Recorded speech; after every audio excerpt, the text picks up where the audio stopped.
सुंदरपुर जंगल में कई दिनों से बहुत तेज बारिश हो रही थी। सभी पक्षी अपने अपने घरों में कैद थे। बारिश की वजह से कोई भी पक्षी बाहर नहीं जा सकता था। उसी जंगल में मोंटू नाम का एक चूहा अपने बेटे पिंटू के साथ रहता था। तेज बारिश की वजह से मोंटू के घर में खाना खत्म हो गया था। बेटा पिंटू, हमारे पास आज तक चले उतना ही खाना बचा हुआ है। अरे तो पिताजी, आज अनाज खत्म हो जाएगा तो हम लोग कल क्या खाएंगे? हमारा क्या होगा? टेंशन मत लो बेटा, मैं कुछ ना कुछ जुगाड़ कर ही लूंगा। ऐसा बोलकर दोनों बाप बेटे बचा हुआ अनाज खाने लगते हैं और थोड़ी देर के बाद आराम से सो जाते हैं। वहीं सुबह हो जाती है, लेकिन अभी भी जोरदार बारिश हो रही थी। मोंटू आज सुबह जल्दी जाग जाता है और सोचने लगता है, अरे बारिश तो आज रुकेगी ही नहीं लगता है। मुझे अनाज ढूंढने ऐसे में ही बाहर जाना होगा। पिंटू सो रहा है, वो जाग जाए उससे पहले मुझे अनाज ढूंढ के वापस आना पड़ेगा। ऐसा सोचकर मोंटू अनाज ढूंढने घर से बाहर आ जाता है और जंगल की ओर जाने लगता है। खाना ढूंढते ढूंढते वो जंगल में बहुत दूर तक आ जाता है, लेकिन फिर भी बारिश की वजह से उसे कुछ नहीं मिलता है। वहीं दूसरी ओर रानू अपने बच्चों के साथ बैठी हुई थी। माँ, ये बारिश कब तक रुकेगी? हमें बाहर खेलने भी तो जाना है। अरे नहीं नहीं बेटा, अभी तो सोचना भी मत। बाहर बहुत तेज बारिश हो रही है। थोड़े दिनों में ये बारिश रुक जाएगी, फिर तुम आराम से बाहर खेलना, समझे? ऐसा बोल के रानू बाहर देखने आ जाती है। जैसे ही वो बाहर आती है तो देखती है कि एक चूहा बाहर घूम रहा होता है और ऐसा देखकर वो उस चूहे के पास आकर पूछती है, अरे तुम इतनी तेज बारिश में इधर क्या कर रहे हो?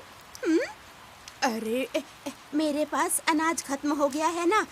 मेरा बेटा और मैं भूख से बेहाल हैं, तो मुझे अनाज ढूंढ के जल्दी से घर वापस जाना होगा।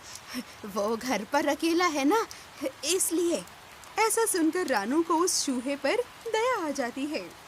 अच्छा, अगर ऐसी बात है तो मैंने ना पहले से ही बारिश के लिए अनाज इकट्ठा करके रखा था। रुको, मैं तुम्हें थोड़े दिन के लिए अनाज दे सकती हूँ।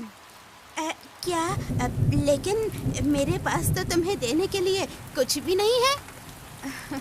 मुझे कुछ चाहिए भी नहीं, मैं तो बस तुम्हारी मदद कर रही हूँ। ऐसा बोलकर रानू जल्दी से घर के अंदर आ जाती है और अनाज लेकर वापस मोंटू के पास आ जाती है। ऐसा देखकर मोंटू बहुत खुश हो जाता है। अरे तुम तो कितनी अच्छी हो, तुम्हारा बहुत बहुत धन्यवाद। मैं तुम्हारा ये एहसान कभी नहीं भूलूंगा। अरे इसमें एहसान कैसा, ये तो मेरा फर्ज था। इसके बाद मोंटू अनाज लेकर जल्दी से अपने घर की ओर निकल जाता है। वहीं रानू भी अपने घर की ओर आ जाती है। ऐसे ही 2-3 दिन बीत जाते हैं। बारिश भी रुक जाती है और फिर से जंगल में सभी पशु पक्षी अपने अपने काम में लग जाते हैं। एक दिन की बात है, सभी पक्षी खाना ढूंढते ढूंढते जंगल में बहुत दूर तक आ गए थे। इतने में जब वो अनाज खा रहे थे कि कालू कौवे को कुछ दिखाई पड़ता है। अरे देखो देखो दोस्तों, अरे लग रहा है ये शिकारी पंछी इधर ही आ रहे हैं। भागो! हाँ कालू भैया, आप ठीक कह रहे हैं, ये तो इधर ही आ रहे हैं। हमें कुछ करना होगा। हाँ हाँ, सही कह रहे हो तुम लोग। अरे जल्दी जल्दी भागो! मीनू मौसी और सभी पक्षी ऐसा बोल ही रहे थे कि इतने में शिकारी पंछियों की उन पर नजर पड़ जाती है और वो और भी तेजी से हमला करने के लिए उनकी ओर आने लगते हैं। ये देखकर सभी पक्षी वहाँ से भागने लगते हैं। भागते भागते जंगल में वो बहुत दूर तक आ जाते हैं। दूसरी ओर मोंटू अपने घर के बाहर बड़े आराम से खाना खा रहा था कि इतने में उसकी नजर रानू पर पड़ती है। रानू बड़ी जल्दी में जंगल की ओर जा रही थी कि इतने में मोंटू जोर से चिल्लाने लगता है। अरे रानू, ओ रानू, अरे किधर जा रही हो तुम? अपने दोस्तों के साथ? रानू आवाज सुन के आसपास देखने लगती है और तभी वो नीचे देखती है तो उसे मोंटू दिखाई पड़ता है। रानू और सभी पक्षी मोंटू के पास आते हैं। अरे क्या बताएं मोंटू भैया, हमारे पीछे शिकारी पंछी पड़ गए हैं। हम सभी लोग अपनी जान बचाकर यहाँ से भाग रहे हैं। तुम भी यहाँ से हटो और जल्दी अपने बिल में जाओ। अरे बस इतनी सी बात। सुनो, तुम लोग जल्दी से मेरे बिल में आ जाओ। मेरे पास तुम लोगों को बचाने के लिए एक युक्ति है। ऐसा बोलकर मोंटू सभी पक्षी को अपने घर में ले आता है। थोड़ी देर में ढूंढते ढूंढते वो दुष्ट शिकारी पंछी वहाँ पर आ जाती है। अरे यार, इतनी देर में ये सभी पंछी यहाँ से गायब कहाँ हो गए? अभी तो यहीं पे थे। हाँ यार, सही कह रहे हो तुम। यहाँ तो छुपने के लिए कोई जगह भी नहीं है। आखिर ये लोग गए तो गए कहाँ? ऐसा बोल के दोनों आसपास देखने लगते हैं। तभी चील की नजर एक घर पर पड़ती है। अरे वो देखो, वहाँ पर एक घर है। मुझे लगता है सभी लोग वहाँ छुपे होंगे। ठीक कह रहे हो तुम यार। चलो तो देर किस बात की, अंदर जाके सबको बाहर खींच के लाते हैं। चलो। ऐसा बोलकर दोनों जबरदस्ती मोंटू के घर में घुस जाते हैं। जैसे ही अंदर जाते हैं तो देखते हैं कि मोंटू अंदर बैठा हुआ था। अबे चूहे, वो सभी पंछी कहाँ गए? जल्दी बता, वरना तेरी खैर नहीं। बोल। अरे मुझे क्या पता, यहाँ तो कोई नहीं आया। मैं तो यहाँ अकेला रहता हूँ। आप किन पंछियों की बात कर रहे हैं? अबे ज्यादा मत बोल, वरना तेरी शान पत्ती अभी निकाल दूंगा, समझा? ऐसा बोल के दोनों घर की तलाशी लेने लगते हैं। पूरा घर देख लेते हैं लेकिन उन्हें कोई नहीं मिलता।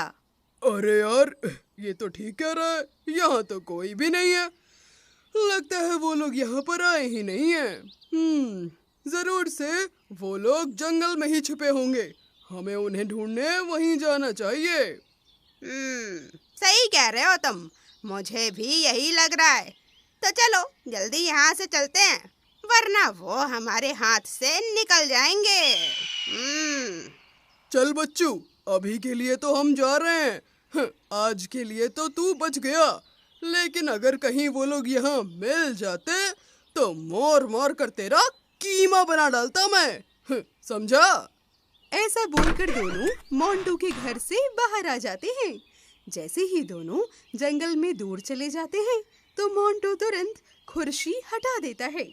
दरअसल मोंटू ने बड़ी चालाकी से सभी पंछियों और अपने बच्चे को अपने घर के बनाए हुए खुफिया कमरे में छिपा दिया था। सभी पंछी वहां पर जाकर बैठ जाते हैं। जैसे ही शिकारी पंछी बाहर आते हैं तो मोंटू सभी को बाहर बुला लेता है और बड़ी चालाकी से सभी को बचा लेता है। मोंटू भाई, तुम्हारा बहुत बहुत शुक्रिया। हम बता नहीं सकते आज तुमने हम पर कितना बड़ा एहसान किया है। हम तुम्हारा ये एहसान वाकई कभी नहीं भूलेंगे। अरे कैसी बातें कर रही हो तुम? इसमें एहसान कैसा? मैंने कोई एहसान वहसान नहीं किया। मैंने तो बस तुम्हारी छोटी सी मदद की है, बस।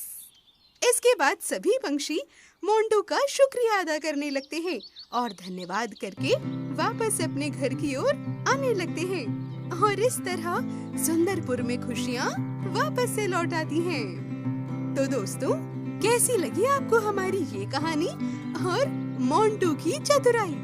अगर आपको ये कहानी अच्छी लगी हो तो इसे अपने दोस्तों के साथ शेयर जरूर करिएगा। इस वीडियो को लाइक कीजिएगा और आगे की कहानियों के लिए हमारे चैनल को सब्सक्राइब और बेल आइकन दबाना तो बिल्कुल मत भूलिएगा।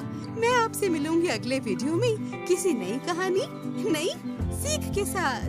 तब तक के लिए